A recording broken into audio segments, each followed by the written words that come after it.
नमस्कार मंडळी, कसे आहात? स्वागत आहे तुमचं पुन्हा एकदा पीक पाणी या प्लॅटफॉर्ममध्ये.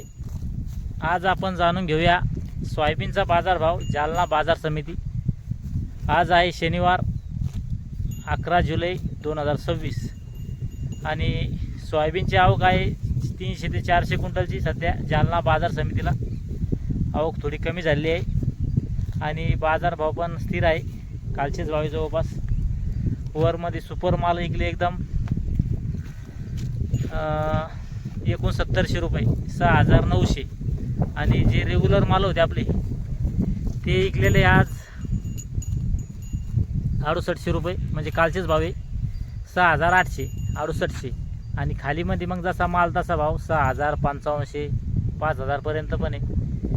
जसा माल जेवढा त्यात खराब पाना तेवढे मग भाव कमी लागते आणि रेग्युलर मालाचे भाव स्थिर आहे. कालचेच जे भाव होते ते सुरुवातीला आपण 2 व्हिडिओ टाकले, एक लाल तुरीचा पांढरा तुरीचा. एक शेतकरी बांधव होते आपले, त्यांची कमेंट आली की सोयाबीनचे भाव सांगा, तर त्यांच्यासाठी हा व्हिडिओ. थोडक्यात माहितीच्या आधारे 6800 मध्यम आपले जे रेग्युलर मालाचे भाव आहे सर्वसाधारण, आणि सुपर मालाचे जे भाव आहे ते 6900 आणि कमीत कमी मग 5500 6000 चालतं. हे होते आजचे बाजारभाव. या व्हिडिओमध्ये थांबूया आपण, पुन्हा भेटूया नवीन व्हिडिओमध्ये. जय जवान जय किसान.